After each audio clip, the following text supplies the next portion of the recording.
Mari kita lanjutkan diskusi kita tentang spiritual ya.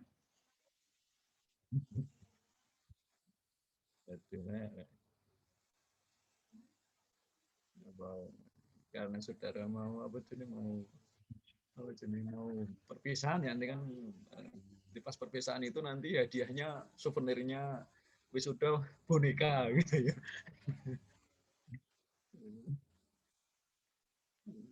Boneka tuh dikasih dirasukin oleh banyak ya di kampus katanya kan banyak itu penunggunya. Jadi penunggu kampus itu diambilin gitu ya, saudara pindah dari kampus kan diambilin saudara bawa ke tempat kerja masing-masing gitu supaya menyebar lah ya. Di kampus hilang kemudian menyebar ke kantor saudara masing-masing. Wah, ini enak ya. Berita dugaan pencucian uang anak presiden, Pak. Waduh, ya mulai karena disabot ya ram toh. Ya. Apa meneh nek kene direkam bisa nambah ilham wis. Jadi bisa menghambat saya untuk 2024 ini, ya kan?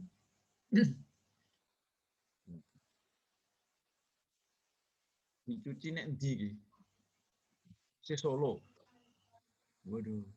Ya Persis Solo jadi juara ya. Nah, Indonesia bal-balannya mas iso wasitnya dibayar mira ya, wasitnya dibayar. Yo nopo lek gak dibayar orang sapa gelem dadi wasit. Iki betul sangka ya. Wasitnya dibayar Pak. Yo kalau nggak dibayar ra gelem ra. Ojo-ojo itu ya. Raffi Ahmad dibayar juga wes pokoknya ran sekon ngalah neng final ngono ya tak wae duit gitu kan.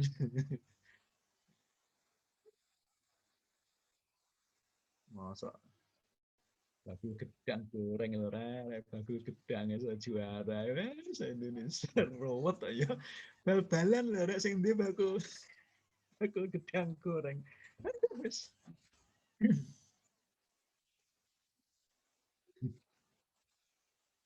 Pian gitu.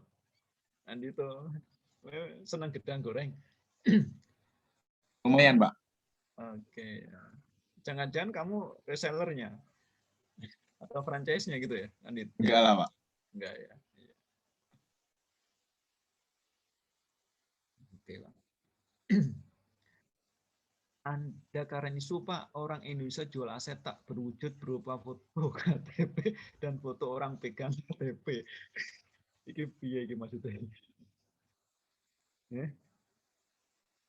Iki yang anu ya, yang itu ya, yang apa jenenge? Metaverse itu ya. Iya. Yang metaverse itu ya Farhan ya. Yang NFT itu, Pak. Iya, Pak. Iya, Pak. Masih nyambung itu, Pak. Itu kan aset tak berwujud ya? Iya. Iya Farhan ya. Iya, Pak. Biasanya kayak gambar-gambar itu, Pak. Iya, Pak. Iya.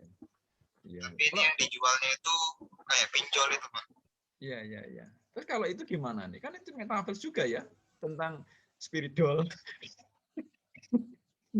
Balik menandakan dari spiritual lagi guys. Ini kan aset tak berwujud juga ya. Andrew tuh OpenSea mendadak jadi GoFood Pak. Maksudnya diakuisisi atau gimana nih, Andrew? Enggak Pak, orang foto gorengan, foto makanan dijual di itu Pak, market NFT, OpenSea. Oh, gitu.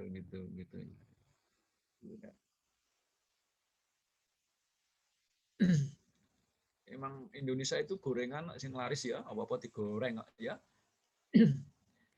Meneh gedang pangan. Apa-apa Indonesia gitu. Orang Indonesia seneng gorengan panjen ya. Jalan ya digoreng, goreng Evan Jaya loh. Mana ngegulin digoreng, rono goreng ini, oblok-oblok. Enggak di lapangan, enggak di politik, apa-apa digoreng ya.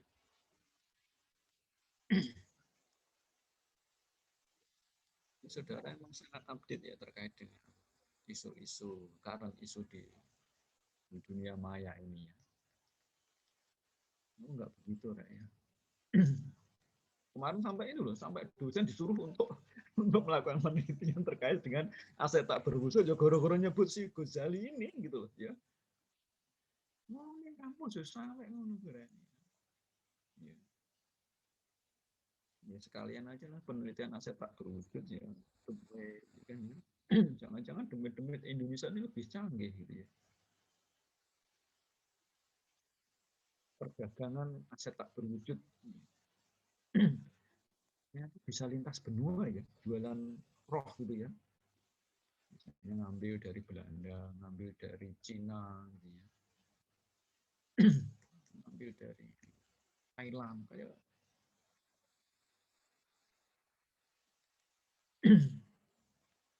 bisa nggak ngambil yang kemarin loh. Enak kan K-pop yang meninggal kan rohnya diambil terus kemudian dilebokkan yang artis Indonesia terus kemudian ujuk-ujuk dia jadi K-pop terkenal itu kan asik ya.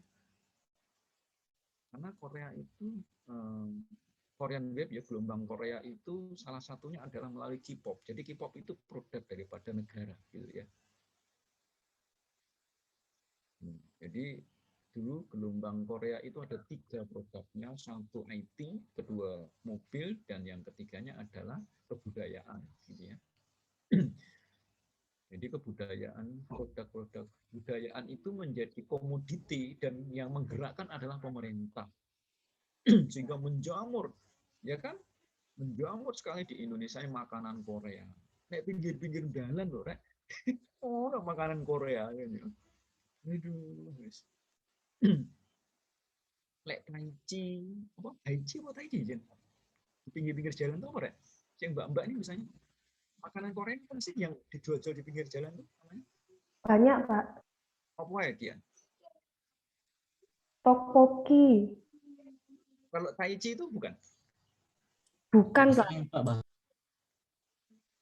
Taichi apa Haichi sih? Pop-popki? Iya, Mbak, pop-popki. Itu Korea. Tteokbokki, Pak. Pop-popki. Tteokbokki. Tulisan nah ora Oh, paham. iya. Takoyaki. Takoyaki itu Korea, iya. Bukan, Pak. Itu apa? Takoyaki itu Jepang. Kayaknya Jepang kalau takoyaki, Pak. Ini sebabnya menurut Abian itu Korea, ngono loh ya. Abian tolong diberikan klarifikasi. Takoyaki itu Jepang apa Korea? Iya kayaknya Jepang, Pak. Salah saya. Iya. Aku dulu ya raro. Teokbokki tulisannya. Telopopki gitu ya. Telopopki gitu.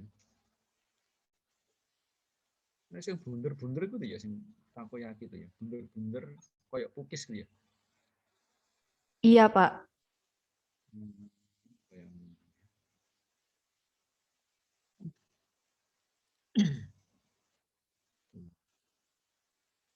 Wisata neng Korea, bahasa Korea ya saya enek sastra Korea laris manis ya.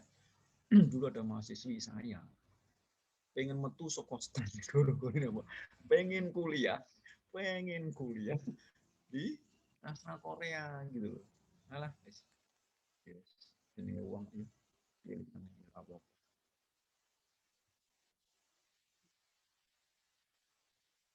Telopopki. Ya, sampai sebegitu ya. Budaya itu dijadikan sebuah komoditi. FC. Kok kayak Kentucky ya, Kentucky.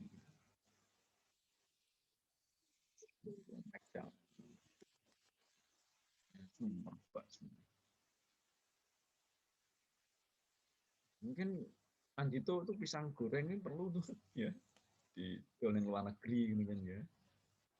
Oh ya, kita punya guys gitu. Jadi dunia perdagangan negara-negara maju salah satunya dia tidak menjual produk tapi menjual brand. Gitu ya. Jadi tren negara-negara maju sekarang menjual brand. Pabrik-pabrik pun kalau bisa nggak usah adalah di Eropa. Harley itu produk mana teman-teman? Harley Davidson. Aslinya di. Halo. Harley Davidson. Sekarang sudah bisa punya pabrik di China, sudah punya pabrik di India, begitu loh ya. Jadi jualan begitu. Toyota sampai enak Indonesia. Gitu. Jadi yang dijual itu brand. Dia nggak menjual produk lagi.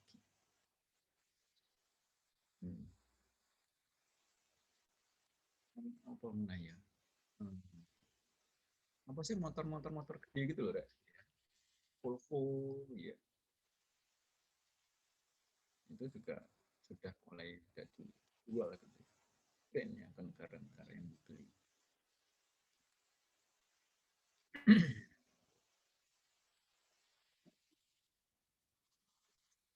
Indonesia sebenarnya apa yang bisa itu kayak Tokopedia, Gojek ya. Gojek itu kayaknya sudah mulai merambah dunia itu ya. Indomie ya. Indomie itu sudah merambah dunia tuh, Rak, ya. Jadi produk Indomie sudah mulai punya pabrik kalau nggak salah di Afrika. Jadi pikirannya tuh yang dijual sudah brand. Nggak menjual produk. Dengan hitung-hitungan ini. Ya pastilah dia sudah bisa menghitung risiko. Bisa menghitung jual brand. Di Indonesia apa mana? Sekolahnya kan sidol Indonesia ada kan ya? Indonesia apa, Rek? Sekolah sing Nanyang School, ya kan? Ono nggak nang Indonesia Nanyang School, Rek? Nanyang School. Oh. Terus apa mana? Indonesia gini, sekolah luar negeri saya Indonesia apa mana? Apa, Rek? Sekolah internasional sing beroperasi di Indonesia. Apa, Rek?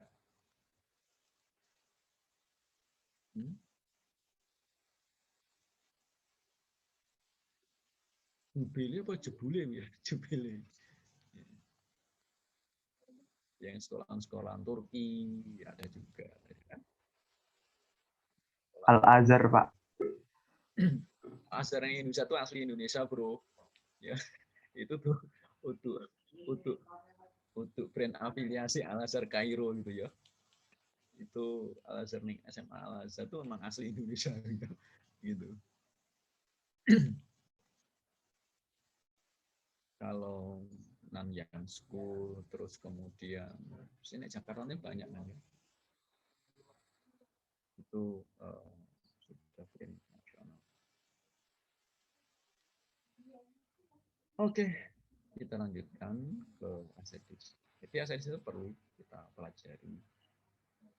Supaya nanti kalau seandainya saudara kerja di JKN pun gitu ya, di JKN pun saudara bisa memahami tentang pengelolaan aset desa. Karena di PP 28 juga sudah ada yang namanya hibah kepada pemerintah daerah. Pemerintah desa sudah disebut-sebut kata-kata desa ya. Di PP 28. Ya.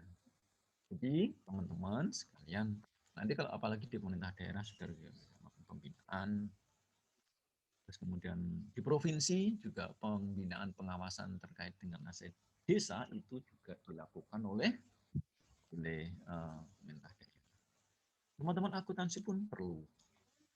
Kemarin sudah keluar juga tentang Mendagri yang mengatur tentang pengawasan pengelolaan keuangan di desa yang salah satunya adalah pengukuran kinerja aset desa. Jadi teman-teman, kemarin kan saudara belajar kan kita kuliah umum tentang pengukuran kinerja aset. Ternyata aset desa itu yang menjadi salah satu coverage atau ruang lingkup pengawasan keuangan desa adalah kinerja aset. Kampus juga ya, Kementerian Dalam Negeri ya, walaupun inventarisasi belum beres di desa ini ya, saudara-saudara, dari 246 desa yang ada di Kabupaten Tangerang, ya, itu baru beberapa desa saja yang sudah menuntaskan inventarisasi aset desanya. Saya yakin nih, kalau saudara-saudara tak kasih tugas, ya, saudara misalnya tak kasih tugas, tolong datang ke desanya, tanya kepada Pak Lurah, tanya ke perangkat desa, apakah sudah menuntaskan inventarisasi aset desa? Saya yakin nggak lebih dari 20% yang sudah menyelesaikan. Yang selebihnya masih belum menuntaskan inventarisasi aset desa. Padahal teman-teman sekalian, di Undang-Undang Desa, Undang-Undang nomor berapa, Rek? Undang-Undang tentang desa, Rek? Ayo. Sapa Rek sing eling? Maudi, Bima, Novia, Nomor 6 tahun 2014. nomor 6 2014. Di sana disebutkan bahwa dalam rentang waktu 2 tahun sejak Undang-Undang Desa itu ditetapkan, maka harus sudah dilakukan inventarisasi aset desa. Ya, supaya nanti ada pemilahan mana yang menjadi aset desa, mana yang menjadi asetnya pemerintah daerah atau kementerian lembaga. Karena di desa itu sebelumnya asetnya itu ya, asetnya itu kan masuk Pemda kan, gitu. Masuk di dalam strukturnya Pemda. Nah, setelah Undang-Undang Desa itu lahir, maka bisa menjadi sebuah entitas tersendiri, sehingga memiliki aset desa sendiri, gitu ya. Nah, kalau mau memiliki aset sendiri, perlu dong ada pemilahan. Nah, untuk melakukan pemilahan harus dilakukan inventarisasi, ya, gitu. Tapi sampai sekarang, Rek, masih sedikit sekali desa yang melakukan inventarisasi. Terus status asetnya, yombol, gitu kan ya. Apakah masih dicatat di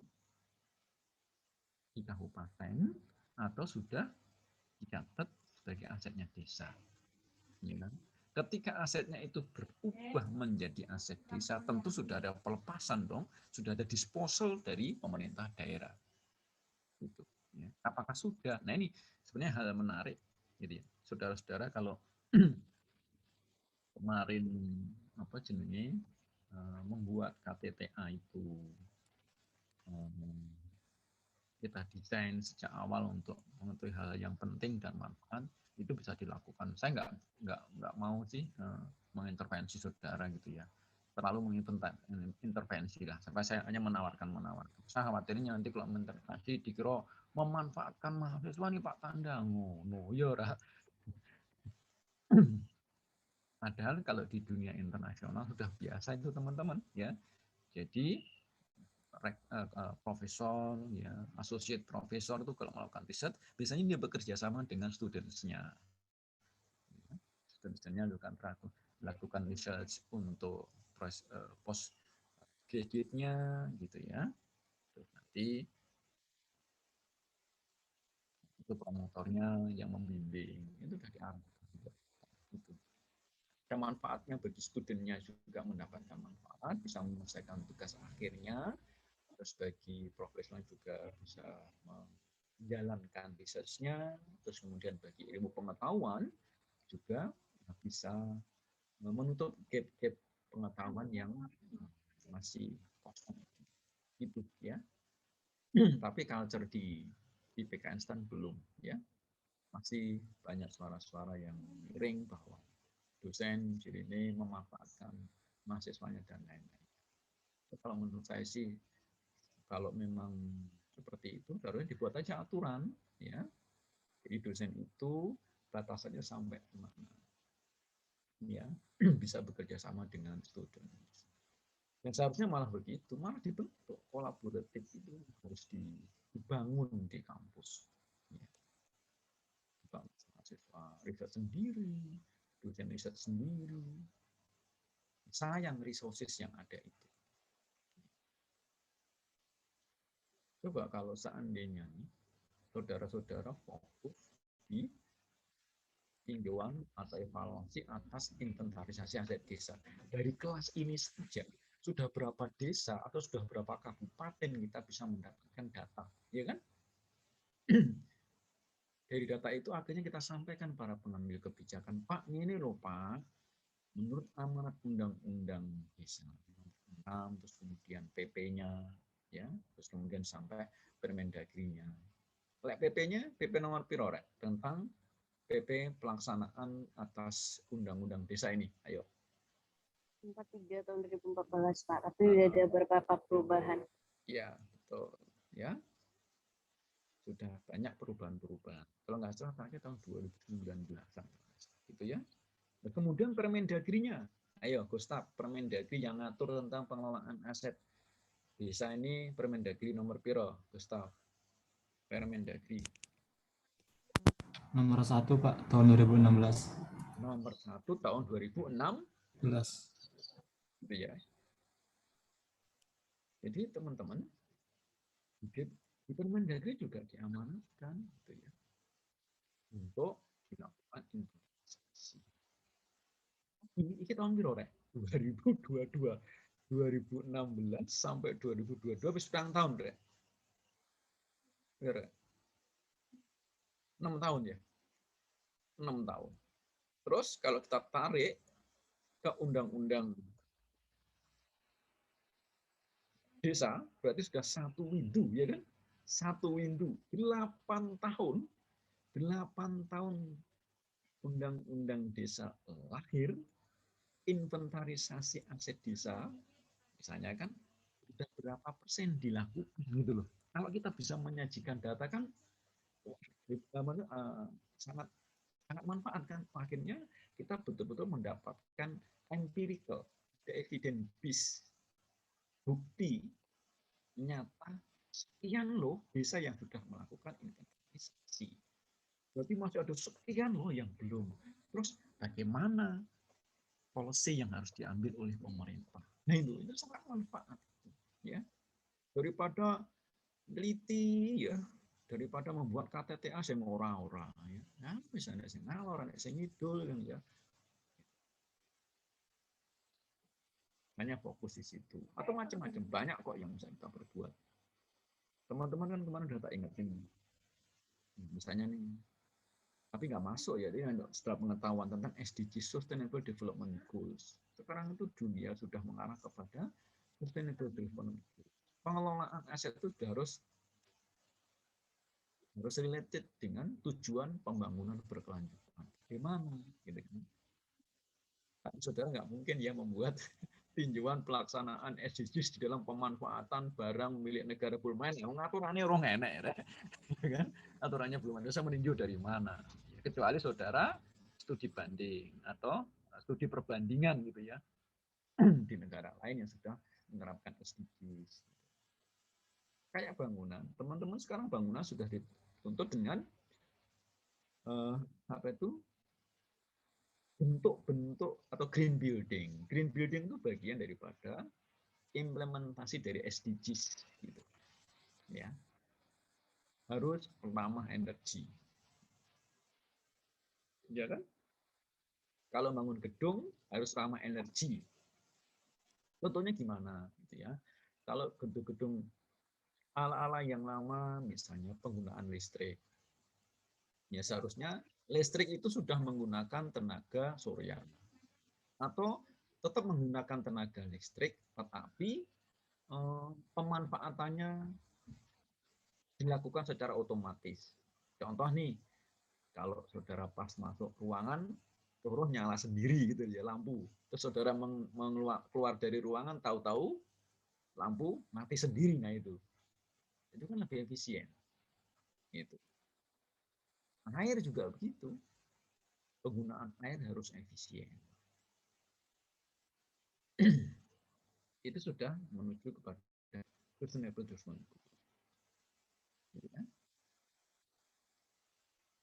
Penyediaan sarana prasarana layanan pemerintah yang ramah terhadap kaum-kaum marginal. Jadi orang yang berkebutuhan khusus itu harus mendapat akses di dalam sarana prasarana yang disediakan oleh negara. Itu juga sudah SDGs, Sustainable Development Goals. Jadi contoh nih, kalau saudara nanti menelaah RKPMN yang diajukan oleh pemerintah, kementerian lembaga, kita harus tanya, ini membangun gedung, kira-kira kalau orang-orang difabel, Mana nih aksesnya? Sudah bertanya begitu. Ini menunjukkan bahwa sudah care terhadap SDGs gitu. Betul-betul. Ketika kita bicara tentang aset desa, juga begitu.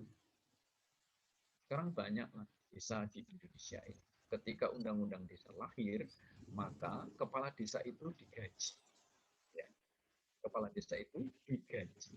Kalau dulu kan dapat pokok dari tanah desa. Sekarang tidak. Tanah desa kembali dikelola oleh desa, sedangkan kepala desa mendapatkan gaji dari pemerintah. Petunjangnya. Kalau ada pendapatan asli desanya. Nah, aset desa yang itu berupa tanah desa dan tanah kas desa itu digunakan untuk apa sekarang? Gitu loh. Ini juga harus didekati dengan cara-cara yang SDGs. Kalau misalnya tanah desa dulu, di banyak pohon-pohonnya, ada yang tanah desa itu jadi hutan lindung di desa, ya jangan setelah diserahkan ke desa dimanfaatkan tanah desanya diamruke, ya, hutan-hutannya diamruke, kemudian jadi toko, jadi lapangan bal-balan dan lain-lain. Ini enggak pasti. Gitu.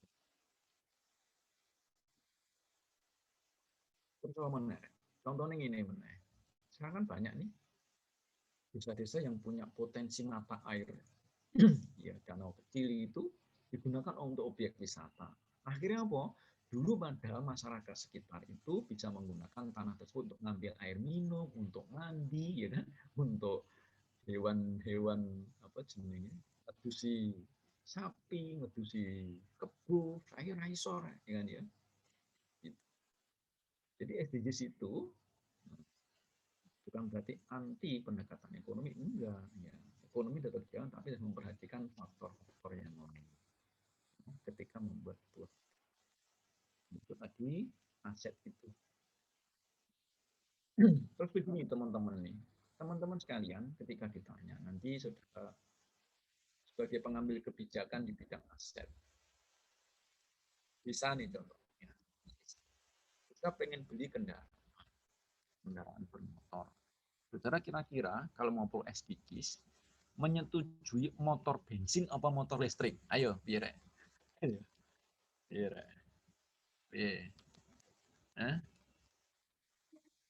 atau saudara, alah Pak Lurah, Pak Carik, Pak Kami Tua, desa kita seberapa sih luasnya Pak?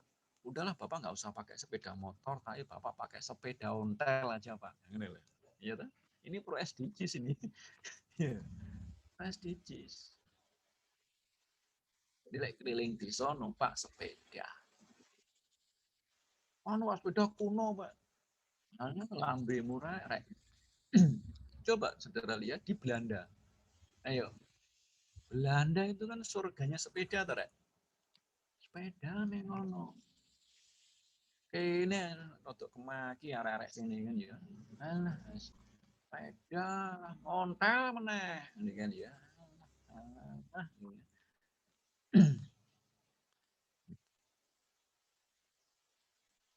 Aku yang ngono rek nggo sepeda itu tak parkir rodok cedek apa jenis deket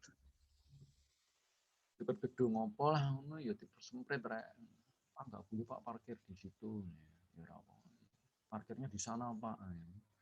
Melaku ya lek ngono rasane Pak sepeda rek aku kan.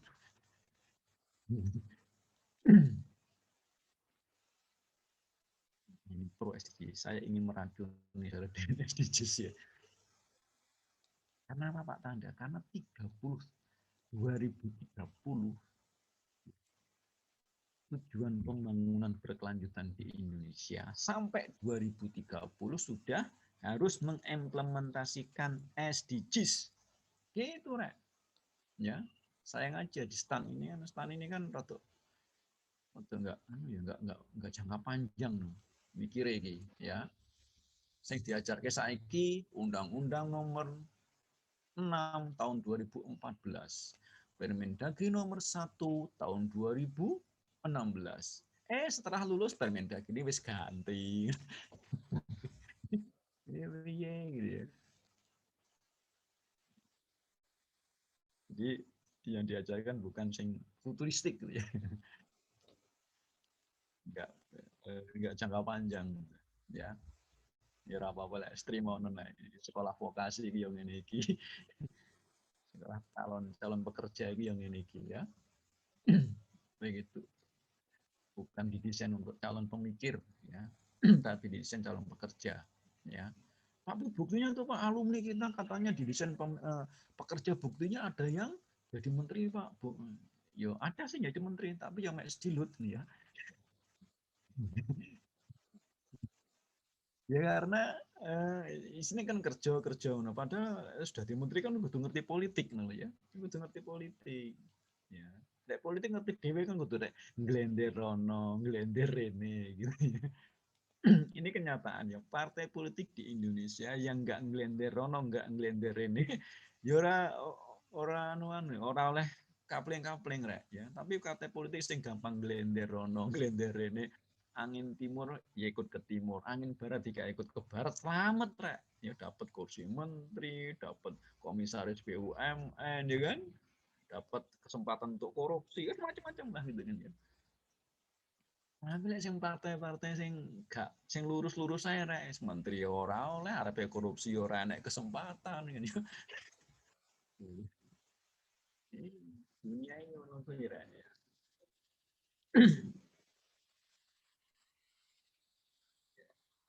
Kalau alumni kita akhirnya bisa alumni kita bisa berkecimpung baik yang di swasta maupun yang di pemerintahan sampai level tertinggi sebagai PNS, ya manusia kan nggak statis ya bro ya. Jadi manusia itu kan berkembang terus. Memang raw materialnya saudara, nawa itu awalnya saudara didesain untuk menjadi pegawai, tetapi kan saudara berkembang, ya kan? Nggak mungkin dong jadi staff sampai akhir hayat, ya kan? Saudara bisa berkembang, ya. Spiritnya bisa berkembang, apalagi pakai spirit doll. Di pegawai sampai mengadopsi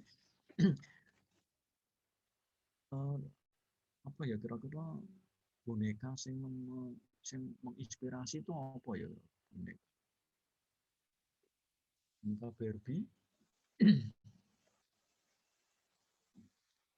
apa ya kira-kira boneka Indonesia tuh punya boneka nggak sih yang asli Indonesia tuh karakter Indonesia tuh apa rek? Unyil Pak. Unyil ya, unyil. Awet nom unyil ya, kayak dia SD ya ini ya. Awet nom. Tapi jangan ambil Pak Ogah ya, nanti saudara ngambil bonekanya Pak Ogah dengan spiritnya spirit paring Pak gitu ya. Paring Pak.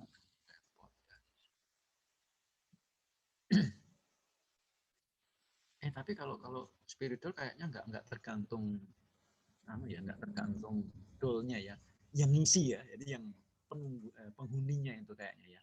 Kalau penghuninya misalnya memiliki karakter yang hero gitu ya, mungkin akan ngambil apa namanya, ngambil rohnya Superman gitu ya. Kan Superman harus mati tak? Iya tak? Iya. Superman's dead.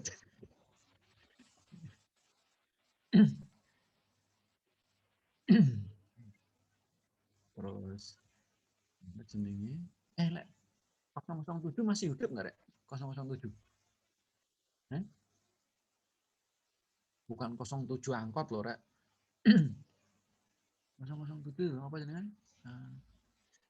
007 itu apa rek? James Bond Pak. James Bond. Terus mati dong James Bond. Durung ya? Ambil rohnya siapa gitu ya. Rohnya Steve Jobs. Katanya yang bisa diambil itu yang yang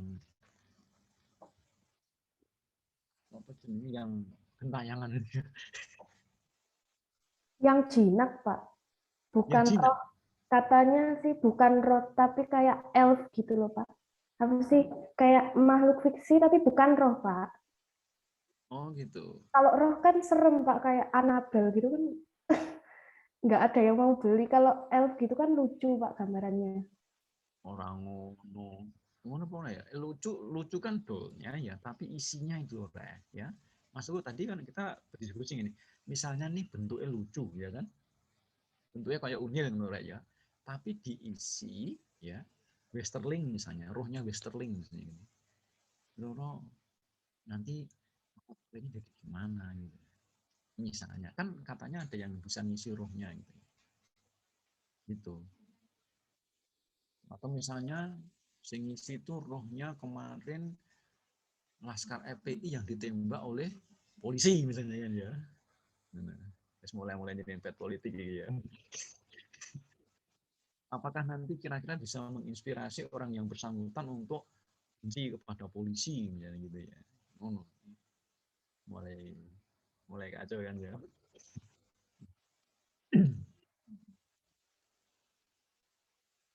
Atau apa ya yang misalnya yang asik-asik gitu ya. Jadi menurut Dian yang jinak ya, maksudnya yang jinak itu yang lucu itu karakter wajah dolnya atau yang mengisi dia? Isinya Pak. Oh isinya, ya Anu ya. Pak, kayak peri gitu loh katanya. Yang isi itu bukan roh gitu. Oh ya ya ya. Mungkin supaya lucu mungkin arahnya anak-anak cilik yang meninggal, bener kali ya. Itu ya. Jadi halu semua sih ini. Udahlah, kita halunya ke BMN aja, BMDes. Sampai dia ngomong aturannya. Nah, teman-teman definisinya aset desa itu podo lah, sama lah dengan pengelolaan aset pengertian barang milik negara, dengan milik daerah ya yang diperoleh dari APBDes ya dah, maupun perolehan lain yang sah. Definisinya sama. Regulasinya kita ulangi. Ya ada undang-undang desa, ada PP-nya, pelaksanaan dari undang-undang desa, kemudian ada Permendagri-nya ya. Permendagri sebentar kok ada bau asapnya, asap apa ya? Kok sedap. Mungkin istri saya lagi masak kali ya. Ini podo poso ora iki, arek-arek iki. Nah, ini Senin, podo Senin, poso Senin Kamis ra.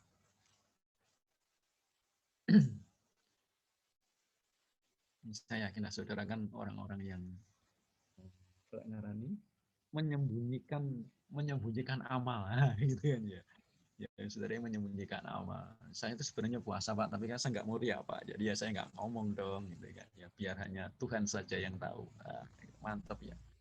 Asyik namanya. Jadi apa itu namanya orang-orang yang suka menyembunyikan amal. Ya, kalau bisa orang tua pun nggak tahu. Kalau bisa pasangan kita pun nggak tahu kalau kita sedang melaksanakan peribadatan tertentu, gitu ya. Contoh nih, misalnya kalau suami itu kan disunahkan untuk membangunkan istrinya ketika malam hari untuk beribadat, ya kan? Jadi saudara yang laki-laki bangun jam 3, ya kan? Terus beribadah tanpa membangunkan istri setelah ketika jam 4, saudara bangunkan istri yang ya beb gitu ya. Bangun dong untuk tahajud. Setelah itu saudara tidur gitu loh. Iya, saudara tidur gitu ya. Duh, Pak, Abi kok tidur lagi gitu kan ya. Kok ngantuk Umi ya gitu, etok-etok ya gitu, aktingnya begitu kan ya. Sampai istrinya pun sampai nggak tahu gitu ya. Nah, terus nanti istrinya juga nggodain ya, setidaknya kalau Abi nggak bisa tahajud, Abi kan dapat pahala karena membangunkan Umi. Nah, gitu ya. Padahal sebenarnya ketika jam 3 sampai jam 4 itu berlinangan air mata, berurai air mata. Ya kan? Tangannya Pak turun dari menenadah malah terus kemudian sujudnya lama seolah kalau ada burung yang hinggap pun ya tak rasa karena dianggap kayu karena kan nggak bergerak saking khusyuknya bermunajat kepada sang pencipta. Ya kalau bisa buatlah amalan gitu. Terus zikir, yes. Ketok itu ikut kuliah gitu ya. Ketoknya tuh dibuka kamera, tapi sesungguhnya hatinya sedang berzikir, sedang mengingat Tuhan gitu ya. Enggak tahu dosanya aja raruh kan ya. Dosanya pun enggak tahu kalau saudara sedang berzikir gitu ya. Gitu. Zikir artinya ingat. Jangan-jangan saudara berzikir juga tapi ingatnya bukan ingat Gusti ya, tapi ingat yang di sana, ingat yang di sini gitu ya. Itu zikir juga kan ya. Gitu. Ya buat ya sesuatu yang misalnya kini mafia ya kan meminta uang kepada orang tua.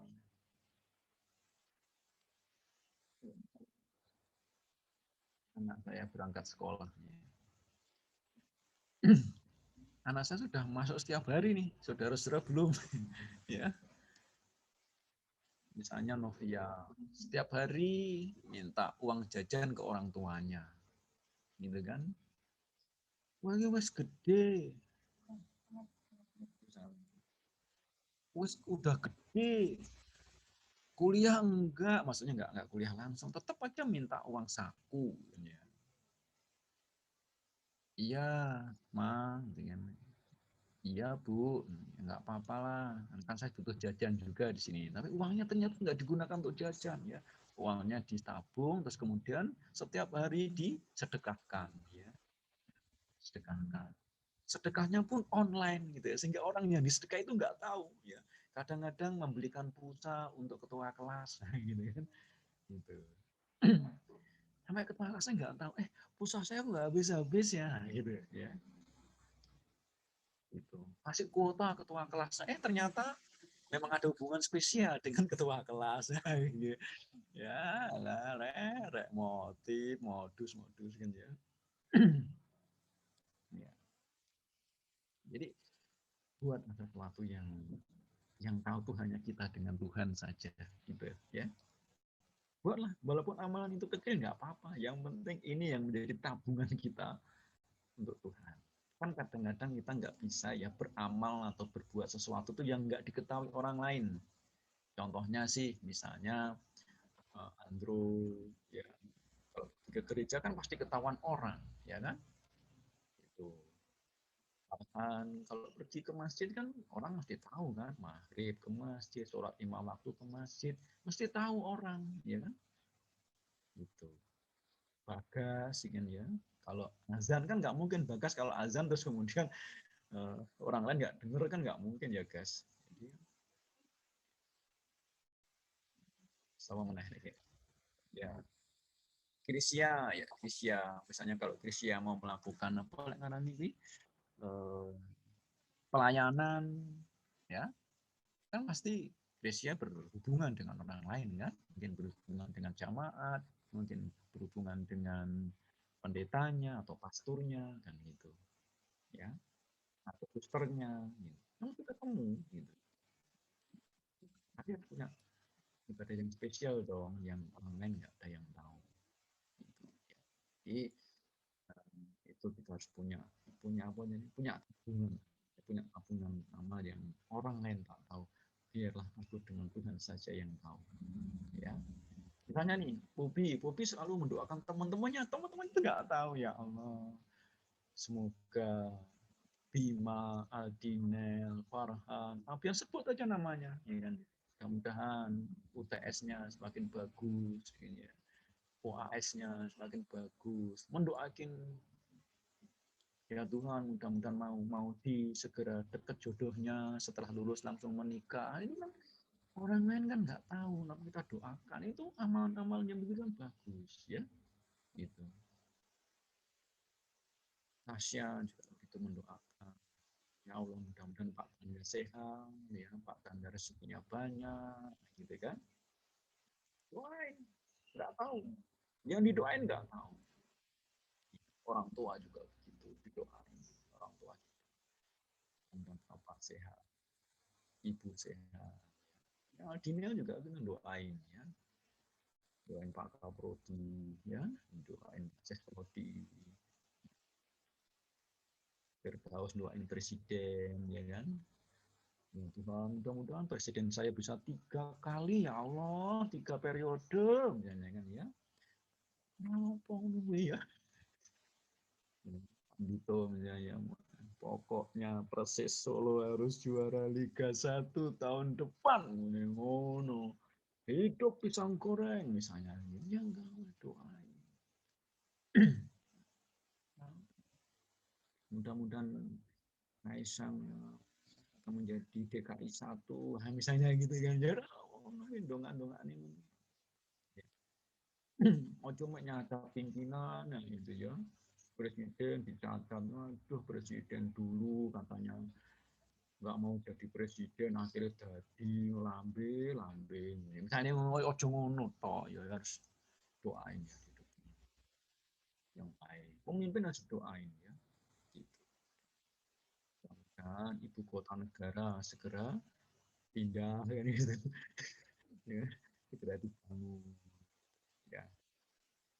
Dan kita sebagai insan keuangan negara mudah-mudahan APBN kita 20 apa defisit? Kamu lihat kok dongak nih. Suruh mendoakan APBN kita itu gimana? Kira loh, sebagai insan-insan keuangan negara. Doa saudara gimana? Semoga APBN kita defisit apa APBN kita surplus kira-kira. Biar ya. Ayo, siapa yang ahli-ahli keuangan negara ini? Kalau saudara diadakan lomba doa untuk APBN, kira-kira ya doamu. Biar ya.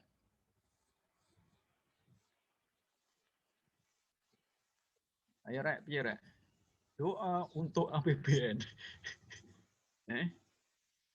Vista gimana? Vista, kalau disuruh doa untuk APBN gimana, Vis?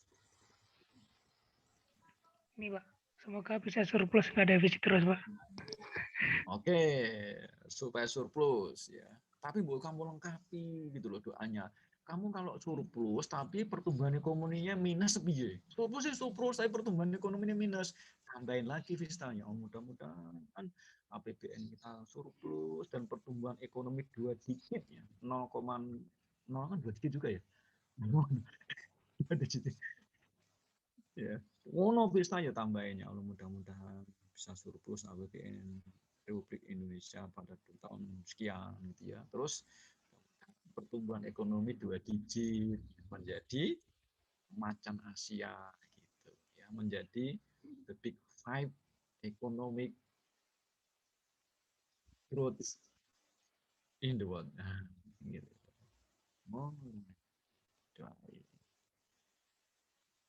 Teman ayo kalau mendoakan kampus PKN STAN biar ya, ayo doain supaya kampus PKN STAN ini baik kedepannya gimana Rek? Doanya gimana Rek? Ayo siapa tadi? Endri ya. Endri kalau minta gimana Endri? Iya Pak. Doa yang terbaik aja Pak. Nah yo gimana? Kata-katanya gimana? Untuk PKN STAN, untuk kampus PKN STAN. Karena mau lulus, tolong dong doain kampus kita. Ayo gimana? Yang spesifik, doa itu yang spesifik ya supaya Tuhan jelas gitu ya. Kan Tuhan tahu segalanya Pak. Supaya terserah Tuhan ngono ae oleh ngono doane kan. Orang ngono ya. Kita minta itu spesifik kepada Tuhan ya. Yang spesifik. Andri, gimana Andri? Doamu. Sepertinya sudah terjawab di chat, kolom chat Zoom, Pak. Yang mana? Semoga maksimal belanja negara. Bukan ya? Ya mek ngono aja, Andri. Chatmu gimana, Andri? Andri? Chatmu yang mana? Ini untuk chatnya teman-teman, Pak. Untuk PKN STAN kok. Ini kan semoga maksimal belanja negara. Ngono sih enggak untuk PKN STAN, Andri. Doakan kampus kita ini. Semoga jadi kampus yang terbaik di Indonesia. Amin. Ya. Oke, terbaik di Indonesia. Amin. Mantap ya. Oke. orang buat doakan ya PKN kan udah kampus terbaik di Indonesia di bidang keuangan negara, nggak ada yang lainnya ya. Mana ada kampus yang di bidang manajemen aset, di bidang KBN ya ora enak liyane ya. Ini kampus kita terbaik ya. Oke, makasih Andri. Sekarang untuk siapa itu yang tak godaan ini siapa? Anissa, ya Anissa. Nah, Anissa atau Safira silahkan. Untuk manajemen prodi manajemen aset ayo piye. Doamu gimana nih? Prodi 3 manajemen aset. Piye ayo. Anissa dulu habis itu Safira. Ayo, Anissa. Ayo. Iya, Pak. Doamu bagaimana untuk program Diplomatika manajemen aset? Ayo. Semoga buat D3 manajemen aset nanti lulusannya makin berkualitas, Pak. Oke. Ya, ya. Terima kasih. Oke. Amin. Safira. Semoga karena ini mungkin terakhir ya Pak, D3-nya. Mungkin nanti bisa dimaksimalkan lebih kayak berguna ke masyarakat Pak, ilmunya. Ya, siap. Doamu ki bersayap dongane prodi D3 bubar ngono ki astagfirullah kan ya. Ini kan prodi D3 ini kan tahun terakhir, Pak. Ngono kan doamu nih. Anak sing ngamin kan pisan astagfirullah. D3 ini mbok kon bubar to rek, kon dongane sing apik-apik ya prodi D3 ini malah didoain. Ini adalah angkatan terakhir, Pak. Astagfirullah. Bocah yes. Tes Gusti Allah dia kabulke ya terserah, ora dikabulke ya terserah ya. Oke, terima kasih. Bintang, kamu kalau diminta untuk mendoakan ketua kelasmu, apa sih kamu doakan, Bintang? Ketua kelas ya, Pak? Yang pertama sih ini, Pak. Ya Allah, semoga sehat selalu, Pak. Karena sehat itu segalanya, Pak. Mantap ya. Oke. Emang selama ini nggak sehat? Gimana, Us? Kadang gimana, Us? Emang selama ini nggak sehat? Saya sehat kok, Pak. Alhamdulillah. Mentalnya mungkin, Pak. Oh, iya. Wah, kalau ngono nanti harus saya hubungi psikolog nih untuk penanganan ya. Waduh. Dia kena mental gitu ya? Iya, Bin. Dia kena mental gitu. Iya, Pak. Kalau saya gitu, Pak. Iya. Tekanan sekolah di sini, Pak. Oh, gitu. Ya. Tekanan dari teman atau dari lembaga? Dari DO-nya, Pak. Kan di sini juga ada tuh tekanan tuh bukan dari kampus, dari teman gitu ya. Teman dekat, dia akan terus kapan nikah gitu. Oh, enggak sih. Ada tekanan juga dari teman apa? Tekanannya kapan bubar. Ini dari tekanan juga gue. Ya. Terima kasih ya, Bin. Sekarang ketua kelas kepada Bintang, gimana doamu?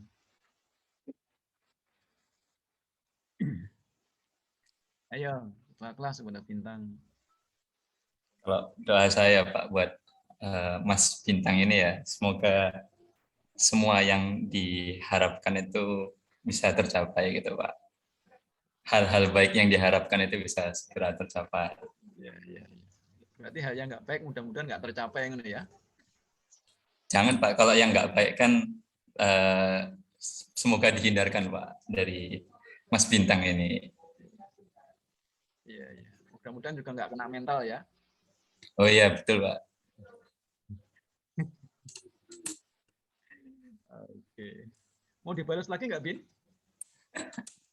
Berbalas doa gitu kan? Udah cukup, Pak. Sangat terharu aku, Pak. Iya. Bin, awakmu mau RN sih, Bin? Banjarnegara, Pak. Oh, Banjarnegara. Ya, ya. Bupatinya kemarin ketangkap ya? Iya Pak, betul Pak. Alah, bro. Makanya didoain bupatinya, kita doakan yuk semua bupati kita, wali kota kita supaya tidak terjerat korupsi, gitu ya. No, jangan setelah ketangkap baru komentar. Ini kan doain pemimpin kita ini dijauhkan dari korupsi, gitu ya. Ya kita doain. Doa kita diijabah kan. Ya doa itu kebaikan. Ya. Nggak mau Pak, kenapa nggak mau? Partainya berseberangan dengan saya Pak. Ya. Gitu. Nah, ya kalau begitu begini ya Allah, mudah-mudahan bupati saya partainya berubah. Partainya berubah ke partai saya ya Allah. Ya. Oke.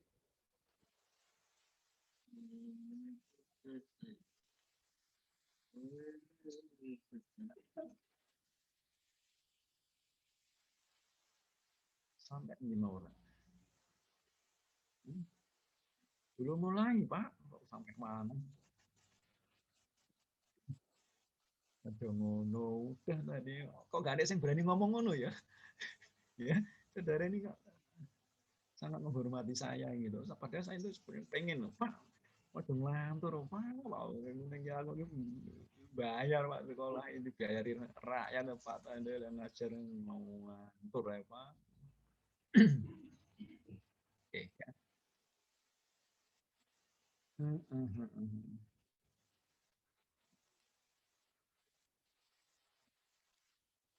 Ini saudara bisa baca sendiri. Ini perkembangan pidana desa.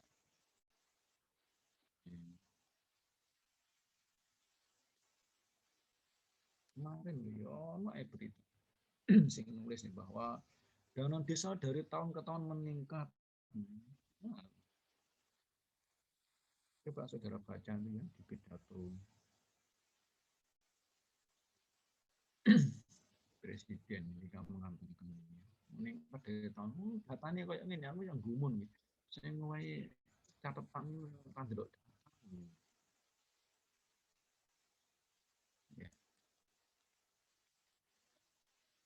Oke. Kalau melihat ini uang yang disampaikan yang sudah mengalir ke saat ini sudah lebih dari 400 triliun dana APBN yang bergulir sampai ke desa. 400 triliun kan. Salah. Terus jadi apa? Ternyata ini jadi macam-macam ini teman-teman ya. Jadi macam-macam. Ada yang jadi jalan ribuan kilometer. Ribuan kilo ya. Jalan yang terbangun dari dana desa.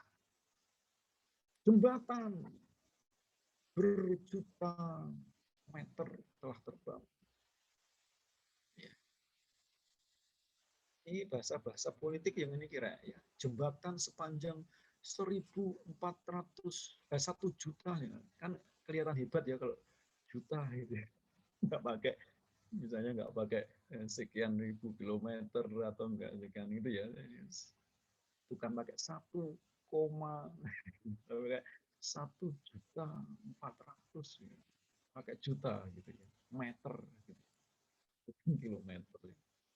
Ya, saudara nanti kok menjadi yang mendesain kata-kata itu, kata-kata yang membius itu juga perlu didesain. Ya. Jembatan 1 juta. Katanya nih, saya nggak kilometer, seharusnya pakai meter kan, jadi seru juga nih ya, berapa juta meter jalan desa yang untuk pasar, macam-macam ini teman-teman. Dan semuanya ini terkategori sebagai apa? Sebagai aset, ya kan? Aset itu barang milik desa, ya kan? Jadi betapa besarnya pertambahan aset desa dengan adanya dana desa. Ini pada yang gede-gede, belum yang kecil-kecil, ya kan? Nah, seiring bertambahnya aset desa tersebut, tentu dong butuh manajemen yang bagus. Memang sejak COVID ini ada reorientasi lah penggunaan dana desa di sini lebih dikuatkan di BLT, ya, untuk pangan. Nah, ketahanan pangan ini juga termasuk hal related to SDGs ya teman-teman. Kan salah pilar kedua dari Sustainable Development Goals itu adalah pengentasan atau mengurangi tingkat kelaparan. Makanya kalau perlindungan sosial, ya, masalah sosial itu juga diamanatkan oleh SDGs. Penanganan COVID untuk kesehatan healthy. Kemudian program-program prioritas yang lain, ada yang infrastruktur dan lain-lain, itu juga kegiatan SDGs. Kenapa saya sebutkan begini? Teman-teman, saudara baca lah biar tahu. Kalau ada yang tertarik pada desa. Sekarang ada namanya SDGs desa. Kalau SDGs global itu ada 17 indikator, untuk SDGs desa itu ada 18. 17 indikator global tambah satu lagi yang sifatnya lokal, yaitu SDGs desa ini. Ya. Jadi SDGs sudah merambah sampai level desa. Dan terus juga tentang perkembangan kebijakan global, karena kita sudah menjadi bagian daripada tatanan dunia global. Dampaknya tadi sudah saya jelaskan. Leonardo da Vinci. Siapa Pak? Leonardo da Vinci ini siapa? Siapa?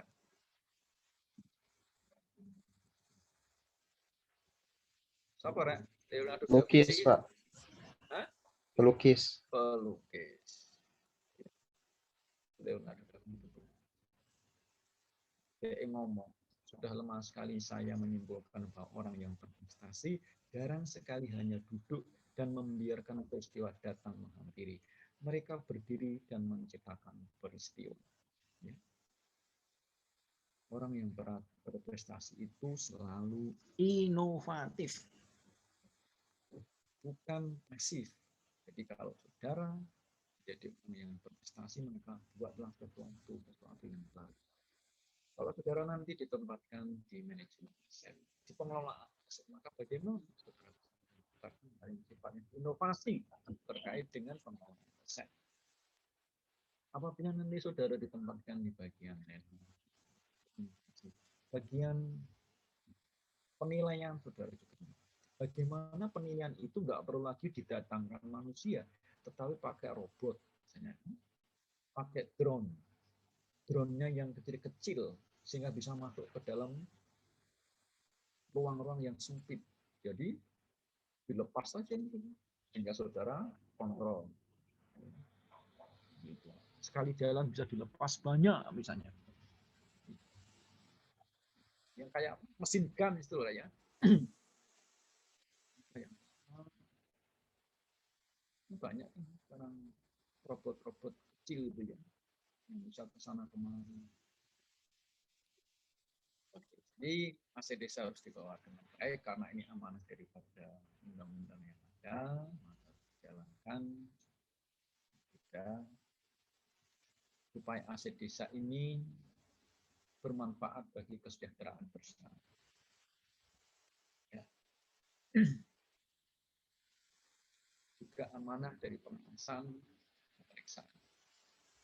Bahwa dalam Permen 37/2020, ruang lingkup pengawasan adalah pemeriksaan kinerja atas pengelolaan aset desa.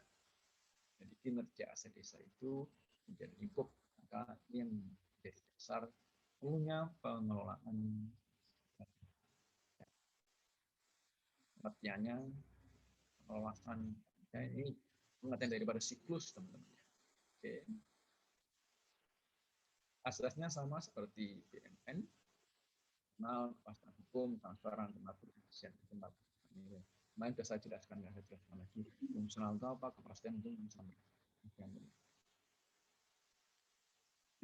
Memang ada beberapa terminologi yang agak membingungkan. Apa sih yang disebut dengan aset desa?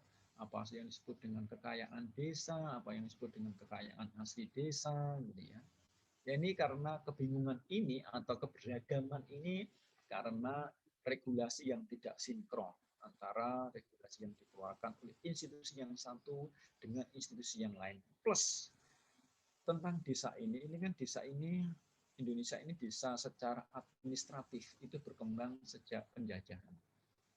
Ya, sejak penjajahan, sehingga kalau regulasi-regulasi kita saat ini sangat diwarnai dengan regulasi ala Belanda, ya jadi terus karena kita sudah reform ingin membuat regulasi yang keindonesiaan, maka dibuat ada yang keindonesiaan tapi tidak bisa meninggalkan warisan-warisan dari penjajah. Ciri daripada negara yang pernah dijajah adalah di dalam regulasinya masih diwarnai oleh penjajahnya. Ini di mana-mana, gitu ya. Termasuk di kita, termasuk di India, termasuk di Afrika, Malaysia, ya banyak negara di dunia. Ya. Pengertiannya lebih mirip kepada pengertian barang milik negara. Cuma ditambahin disebut dengan kekayaan asli desa. Nah, ini maksudnya kekayaan ini yang sudah ada sebelum maupun sesudah. Ini kebanyakan sebelum ya, sebelum desa itu ada. Kekayaan asli desa, koyok rowo-rowo, hutan desa, gitu ya, gunung, kekayaan alam. Ya. Oke.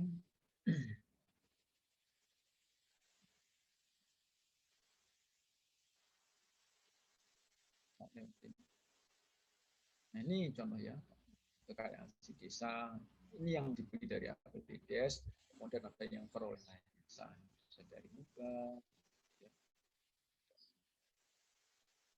Tanganan,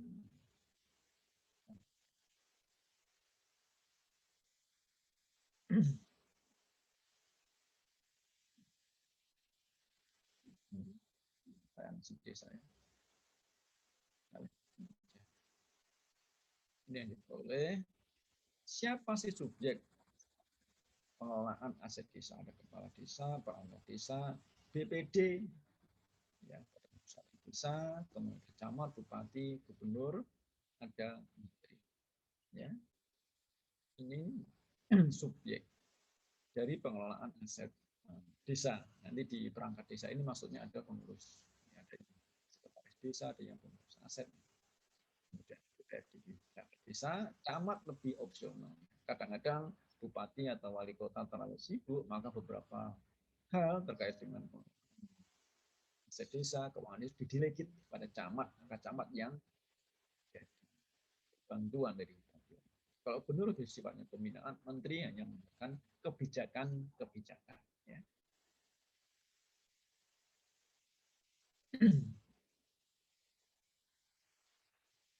Pengelolaan aset desa harus masuk di dalam musyawarah desa karena memang ini dituangkan di dalam peraturan desa. Itu kalau peraturan desa harus mendapatkan approve dari desa.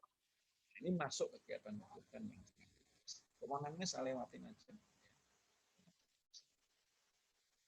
Ini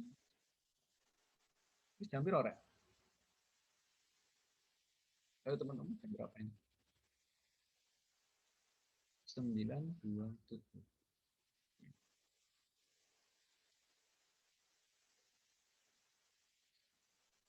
Teman-teman berarti hari ini absennya kita isi apa ya?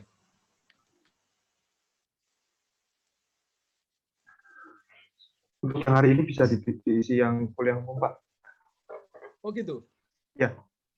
Bukan kepengelolaan aset desa? Nanti kalau demikian yang pertemuan terakhir diisinya kosong, Pak. Atau bagaimana biasanya Pak Tanda kalau kuliah umum? Yang terakhir diisi kuliah umum, Mas Tuh. Iya, tidak Pak. Demikian tidak Pak. Ngono ya kan? Iya, bisa.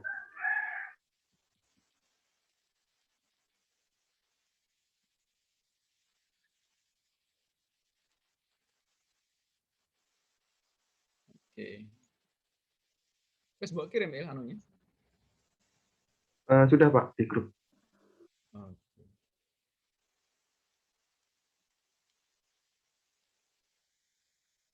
Kembali ya. Jadi pengelolaan aset desa itu siklusnya sama dengan siklus pengelolaan barang milik negara maupun barang milik daerah. Mulai dari perencanaan kebutuhan sampai pembinaan, pengawasan, pengendalian. Ya. Walaupun strukturnya kalau kita melihat di Permendagri nomor 1 tahun 2016 itu agak ngacak-ngacak gitu ya. Terutama yang terakhir-terakhir. Saudara lihat ya, tentang tukar menukar. Tukar menukar itu kan tahu-tahu ditaruh di bawah. Padahal seharusnya tukar menukar itu masuk lingkupnya di pemindah tanganan, ya kan? Ini tukar menukar di bawah. Karena memang ada perhatian khusus ya. Cukup banyak itu pasal yang atur tentang tukar menukar. Oke. Saya lanjutkan lagi. Saya screen lagi.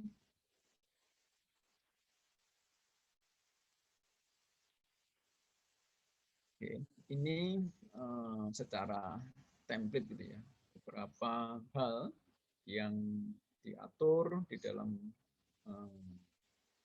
Permendagri strateginya. Ada yang terkait dengan perencanaan, pengadaan, ini siklusnya ya, penggunaan, pemanfaatan, pengamanan, pemeliharaan, sampai di sini pembinaan, pengawasan, pengendalian. Jadi kalau saudara baca ringkasan ini saja, setidaknya saudara dapat gambaran bagaimana siklus pengelolaan barang milik desa itu dinaungi dengan regulasi. Itu Permendagri nomor 1 tahun 2000. Siklusnya ada.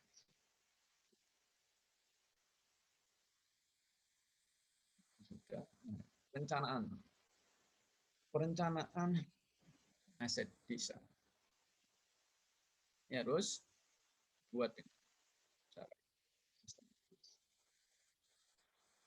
RKBMDes ini disusun dalam rencana kerja APBDes. Kurang memperhatikan kerjaan BMD. Ini kalau di pusat kan ada RKBMN masuk di RKKL. Dari RKBMN baru masuk ke RKKL. Kemudian juga kalau di desa, rencana kebutuhan desa nanti masuk di rencana kerja APBDes. Ya, teman-teman, skemanya seperti itu. Prakteknya gimana? Saya nggak bisa bicara jauh ya, karena prakteknya masih jauh. Perencanaan kebutuhan itu kalau kita tanya desa itu masih belum jalan. Aturan teknisnya juga belum ada. Baru sampai tataran seperti ini, mungkin desa bisa melaksanakan seperti ini. Kalau seandainya desa bisa melaksanakan, belum tentu apa yang dilaksanakan desa itu sesuai dengan yang diharapkan oleh pembina. Pembinanya ya sekarang juga belum punya. Masih banyak ruang, kita belum menaiki perencanaan kebutuhan barang milik desa ini. Kalau kita merujuk saja kepada PMK yang mengatur tentang perencanaan kebutuhan, saya kira itu di copy paste, template-nya disesuaikan kondisi di desa, maka bisa buat sebuah pedoman bagaimana penyusunan perencanaan kebutuhan barang milik desa. Jangka waktunya 6 tahun ya, teman-teman. Jadi kepala desa itu 6 tahun sekali baru pemilihan dan bisa dipilih sebanyak 3 kali. Jadi 18 tahun. Boleh berurutan, boleh juga selang-seling. Ya. Keadaan sifatnya normatif. Barang milik desa harus dipenuhi dengan cara pengadaan maupun cara kenal desa. Kita lanjut. Penggunaan. Teman-teman yang ingin bertanya langsung, silahkan ya. Boleh tulis, di chat, raise hand, dan lainnya. Atau langsung ngomong juga nggak apa-apa. Penggunaan. menjadi barang milik desa. Setelah diadakan tentu perlu penetapan status penggunaan. Perlu penetapan status penggunaan dengan keputusan kepala desa. Siklus berikutnya pemanfaatan. Pemanfaatan barang milik desa ini sekarang juga perlu atau menjadi perhatian karena banyak aset-aset desa yang bisa dioptimalkan sebenarnya pada kondisi saat ini. Dan regulasi kita menganjurkan bahwa barang milik desa itu boleh dimanfaatkan, apalagi yang bisa mengenerate revenue. Ya. Kriterianya tidak mengganggu fungsi, memang bisa disewakan, bisa dimanfaatkan dengan tidak mengganggu fungsi, tidak mengganggu fungsi, menguntungkan atau bisa berkontribusi pada PADES, dan aset-aset optimal di dalam. Jenis-jenisnya ada sewa, teman-teman ya, ada bentuknya sewa, sudah jelas. Ini isi perjanjiannya.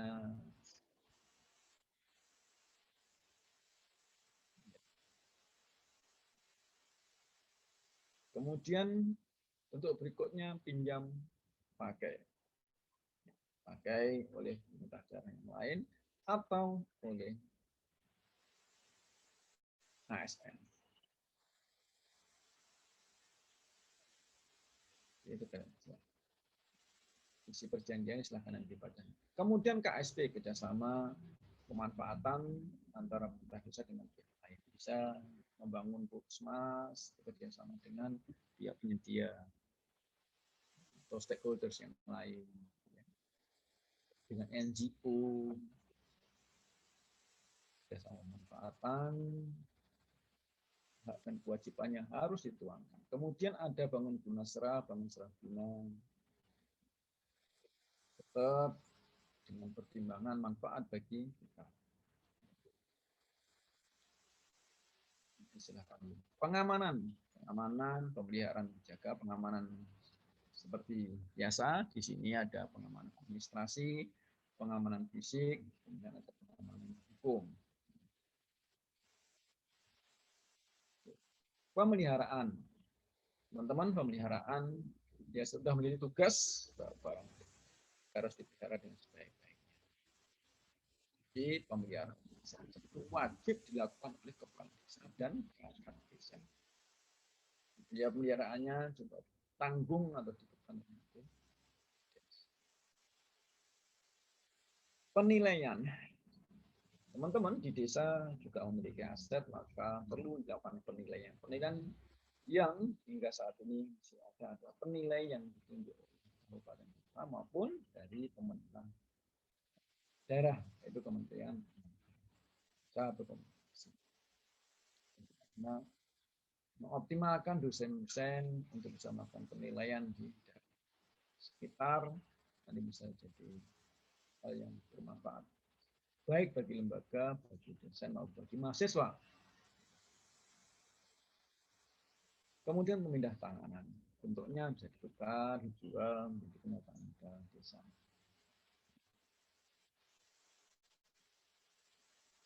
Beberapa ketentuan penjualan aset, baik aset yang berasal dari kota maupun dari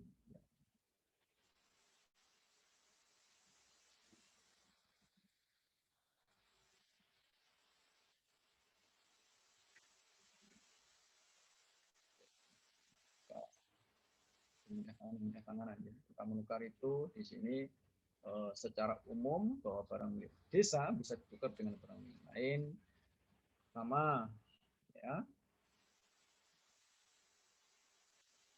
Tukar menukar barangnya memang disetujui, mitranya jelas, kontribusinya jelas, bangunan dan komitmennya semuanya clear, baru dieksekusi. Ada yang untuk kepentingan umum, ada yang belum menjadi kepentingan. Izin lokasi, izin pendirian usaha.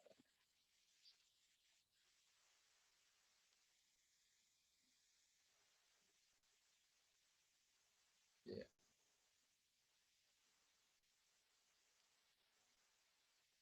tukar menukar ada yang untuk kepentingan umum, ada yang untuk kepentingan bisnis dan lain-lainnya.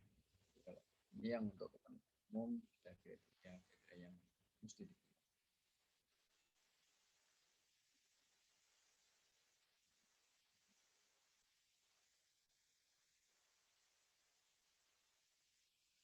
Nah, proses tukar menukar ini, teman-teman sekalian, intinya aktor utamanya adalah pemerintah desa dengan stakeholders. Namun, karena ini terkait dengan pelepasan aset, harus ada kontrol yang lebih serius dari level pemerintahnya. Misalnya dari level daerah tingkat 2 maupun daerah tingkat 1-nya. Itu ya. Contohnya di sini adalah proses tukar harus dikontrol dengan seksama.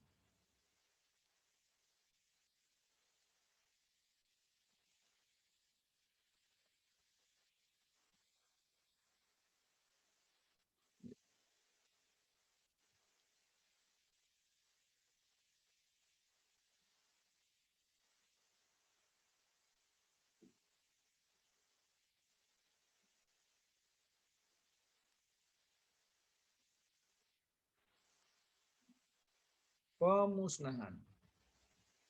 Kalau tukar menukar, teman-teman, tukar menukar serius ya. Jadi tukar menukar ini untuk karena berdasarkan pengalaman, kadang desa itu melakukan tukar menukar tanpa kajian yang proper sehingga merugikan. Maka untuk tukar menukar ini serius ya, izin tidak hanya sampai level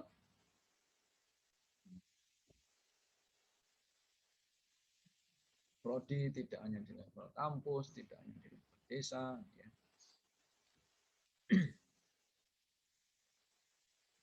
Pemusnahan ini nggak sampai level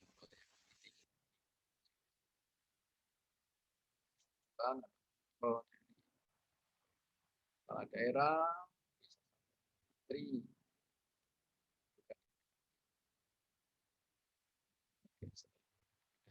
kan kemudian musnahkan apa. Setelah itu dilakukan penghapusan dari daftar barang milik atas barang-barang milik desa atau daerah yang dibebaskan pada pihak. Oke.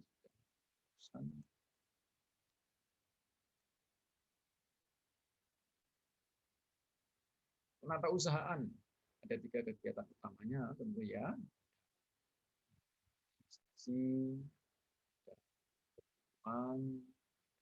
Orang penata usahaan barang milik desa ini juga yang serius desa karena sedang bekerjanya dilakukan ya besar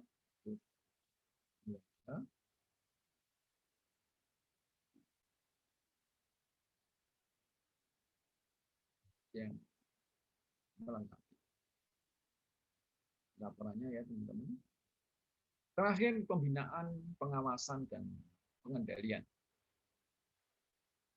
Ini ada yang pengawasan dilakukan eksternal, ya, tadi ada Permendagri 73 tahun 2020 itu audit yang dilakukan oleh Inspektorat Pajak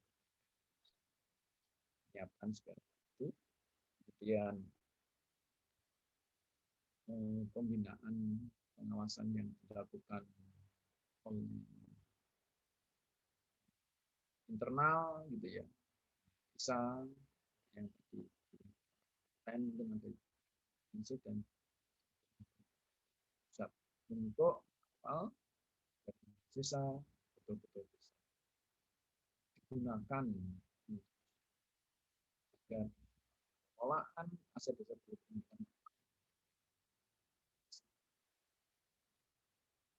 Oke. Ini proses-prosesnya nanti membaca sendiri ya, bagaimana sih proses dari pembinaan pengawasan yang dilakukan Pemda, terus kemudian ada juga yang gubernur atau kepala daerah baik desa maupun di kementerian. Demikian teman-teman sekalian. Apa halaman ini?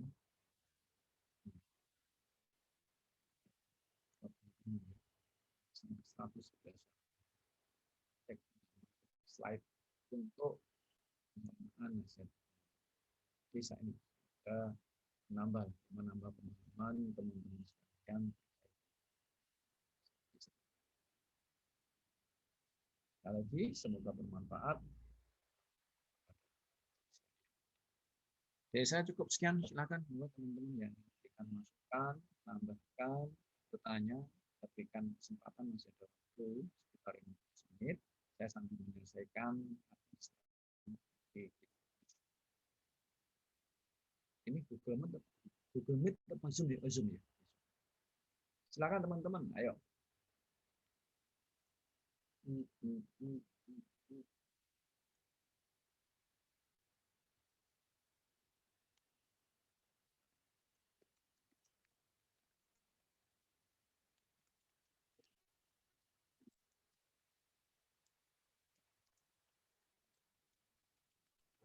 Izin bertanya, Pak. Ya, Farhan. Minggu kemarin kan udah dijelasin ya, Pak. Terkait asetnya ini sendiri, apakah beda ya, Pak, untuk klasifikasi? Saya agak kurang paham. Kurang jelas, diulangi. Untuk pertemuan kemarin kan sudah dijelaskan ya, Pak, beda antara desa dan kelurahan ya, Pak. Saya tanyakan itu untuk asetnya itu sendiri, klasifikasinya itu sama atau bagaimana ya, Pak? Saya kurang paham. Oke. Ini yang ditanyakan perbedaan antara kelurahan sama desa atau klasifikasi asetnya, Farhan? Klasifikasi asetnya, Pak. Oke. Teman-teman, kalau aset kelurahan itu klasifikasinya mengikuti klasifikasi barang milik daerah, ya. Kalau untuk aset desa mengikuti kaidah klasifikasi untuk aset desa, ya. Berbeda, ya, aturannya berbeda. Ada yang sama, ada yang berbeda. Kalau di desa, kalau apa itu namanya, nomenklaturnya tentu menggunakan nomenklatur aset desa, ya. Jumlahnya juga berbeda dengan klasifikasi yang ada di Pemda atau kelurahan. Jadi kelurahan itu mengikutinya, klasifikasinya mengikuti kaidah barang milik daerah. Begitu ya, Farhan? Baik, Pak. Sudah jelas, Pak. Terima kasih, Pak.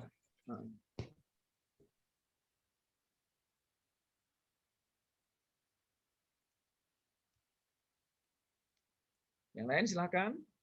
Nanti mau. Pak, izin bertanya, Pak. Mungkin ini terkait ini, Pak. Kan kami KKM kami kemarin itu di Kulon Progo itu mengenai daerah wisata ya, Pak. Mungkin agak ada parameterisnya sedikit. Jadi itu lebih kepada di situ itu masih ini, Pak, tarik ulur antara Dinas Pariwisata sama BUM di sana. Kan kalau sependek kemarin saya, kalau misalnya daerah wisata itu diprioritaskan untuk BUM desanya, Pak. Itu ada di Undang-Undang 11/2020, Pak, kalau tidak salah. Itu alasannya itu nggak tahu, Pak. Bahkan Pak di sana itu nggak tahu kenapa Dinas Pariwisata itu nggak langsung nyerahin ke BUM desanya aja, itu kenapa.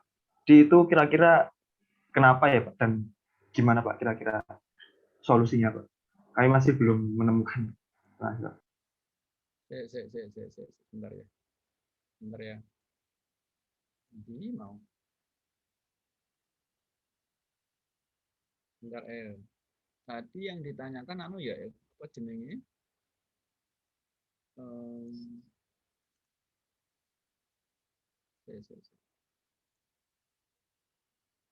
Status aset ini ya?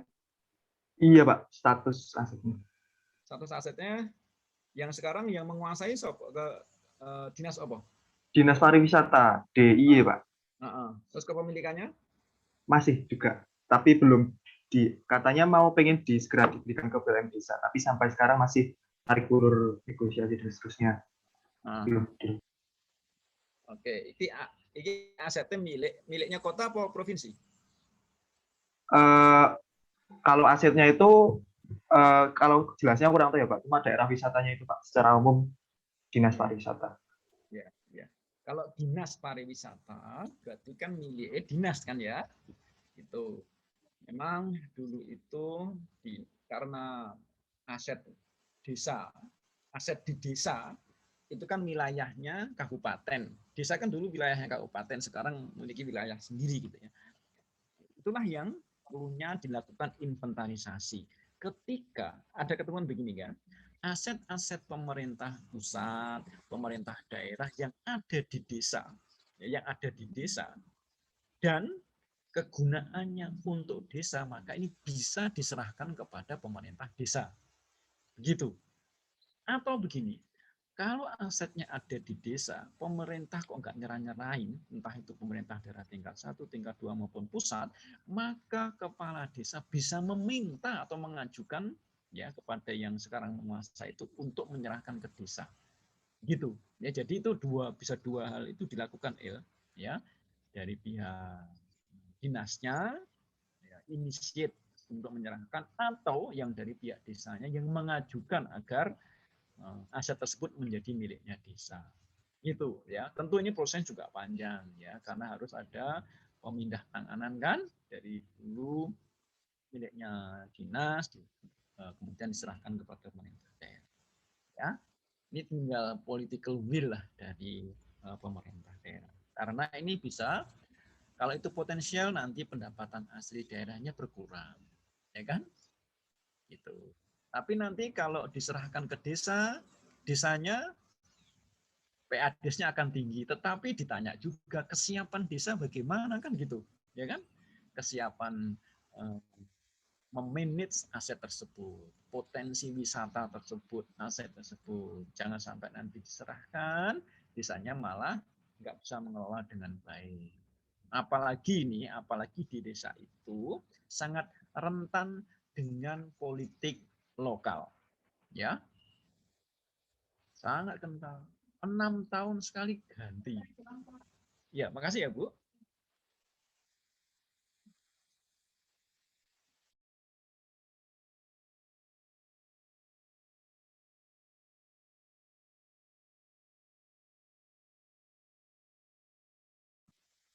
Maaf, saya ulang ya. Jadi teman-teman itu yang tentu menjadi pertimbangan juga bagi pemerintah kabupaten atau kota.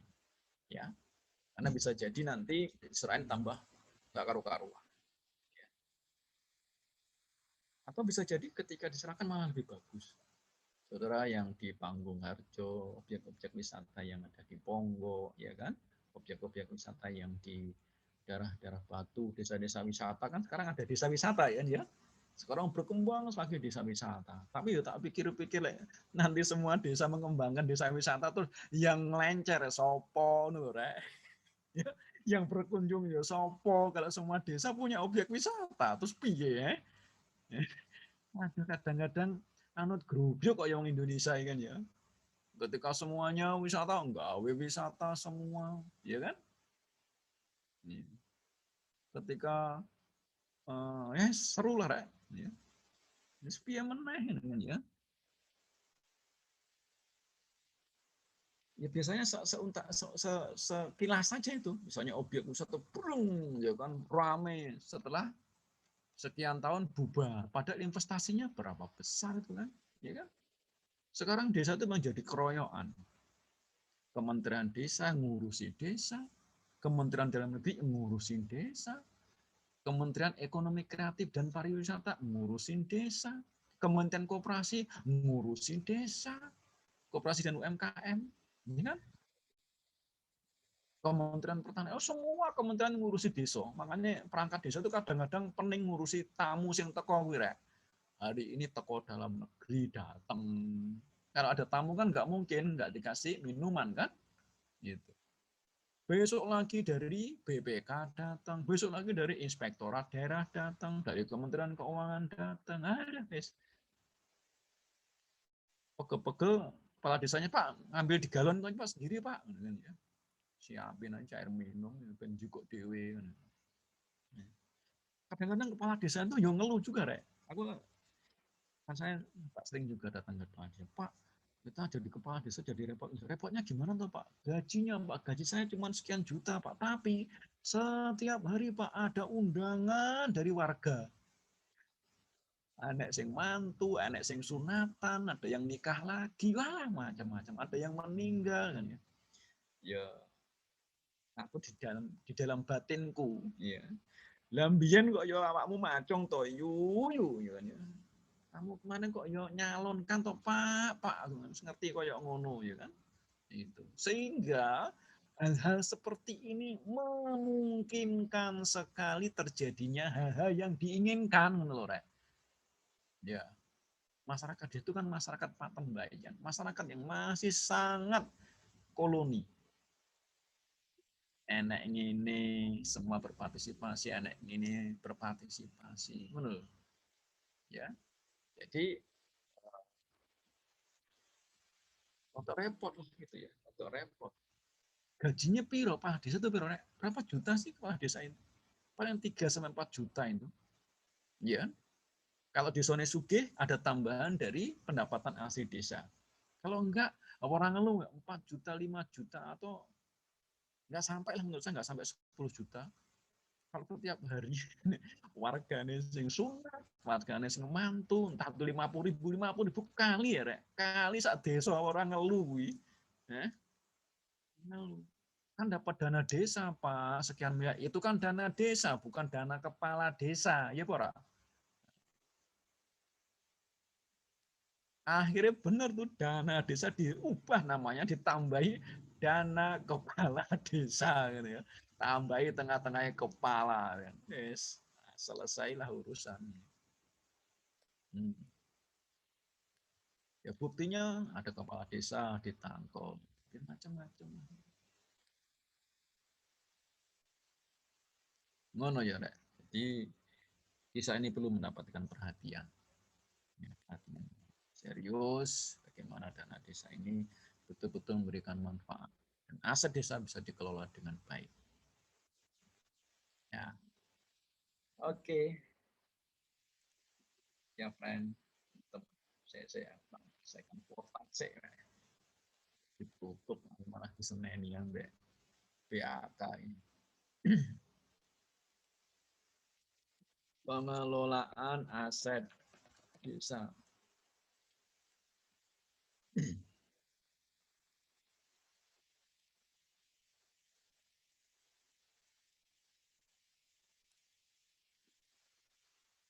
Oke, wis mlebu kabeh.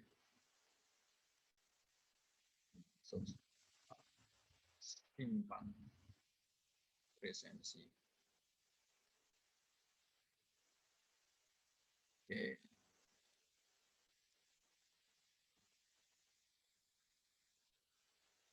Oke ya teman-teman, minggu depan kita ketemu sejenak. Ini bukan pertemuan terakhir, sejenak.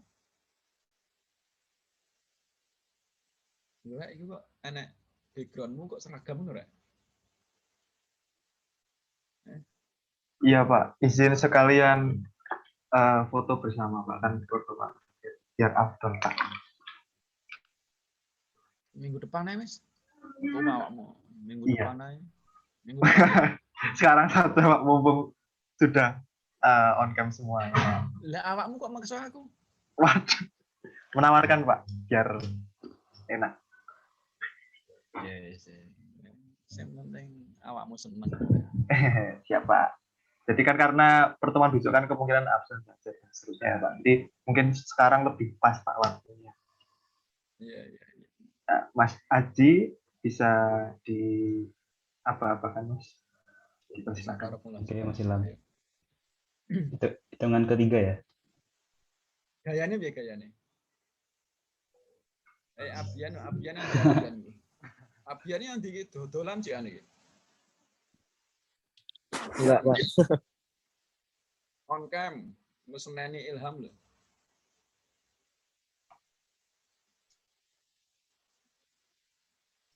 Ora gelem foto. Ayo, mulai, Bro. 1, 2, 3. Sekali lagi. 1, 2, 3. Oke.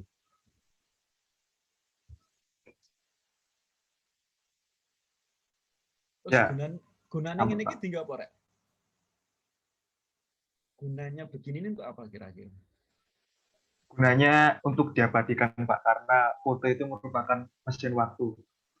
Mosok awakmu Iya, Pak. omongane kaya paling bareng ini yo ora mbok apa-apa. Oke. Bocah mau sing rasional ini